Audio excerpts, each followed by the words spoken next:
Hello बच्चों, let's discuss this question. Both oxysomes and quantosomes are found in A. chloroplast, B. mitochondria, C. both A and B and D. none of these. इस question को solve करने का जो की concept है वो है आपके ऑक्सीसोम और क्वांटासोम के बारे में जानना। तो यहाँ पर हम ऑक्सीसोम की बात करेंगे और यहाँ पर हम क्वांटासोम की बात करेंगे। तो सबसे पहले ऑक्सीसोम की बात करते हैं। तो ये ऑक्सीसोम होता क्या है?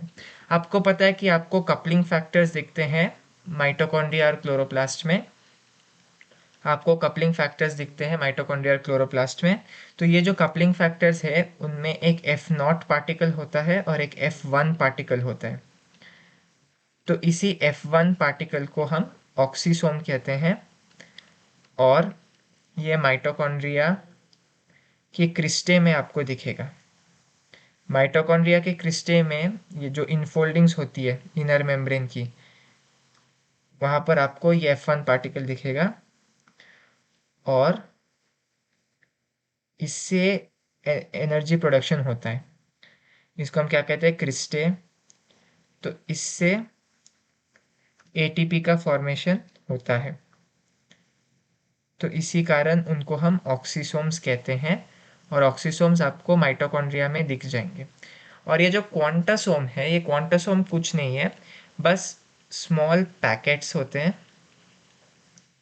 और इनमें क्लोरोफिल मौजूद होता है।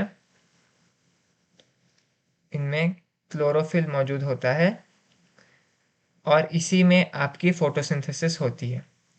इन्हीं छोटे छोटे पैकेट्स में फोटोसिंथेसिस होती है। तो ये क्वांटासोम्स जो है वो आपको कहाँ दिखेगी? आपके थाइलाकॉइड में दिखेगी। ये आपको थाइलाकॉइड में दिख जाएगी। तो हम क्लियरली देख सकते हैं कि ऑक्सीसोम आपको माइटोकॉन्ड्रिया में दिखेगा और क्वांटासोम आपको थाइलाकॉइड में दिख जाएगा। और ये थाइलाकॉइड एक्चुअली क्लोरोप्लास्ट का ही हिस्सा है। तो हम ऐसे भी कह सकते हैं कि आपको क्वांटासोम क्लोरोप्लास्ट में दिख जाएगा। तो क्वेश्चन में हमसे पूछा गया है कि ऑक्सीसोम और क्वांटोसोम को हम कहाँ कहाँ देख सकते हैं। तो ऑक्सीसोम को हम माइटोकॉन्ड्रिया में देख पाते हैं और जो क्वांटोसोम है वो हम क्लोरोप्लास्ट में देख पाते हैं। तो ए क्लोरोप्लास्ट ठीक है, बी माइटोकॉन्ड्रिया ठीक है, C both A and B ये बेस्ट ऑप्शन है, डी नन ऑफ दीज गलत है। So the correct option to this question is option C, both A and B. Hope you have understood it well. All the best.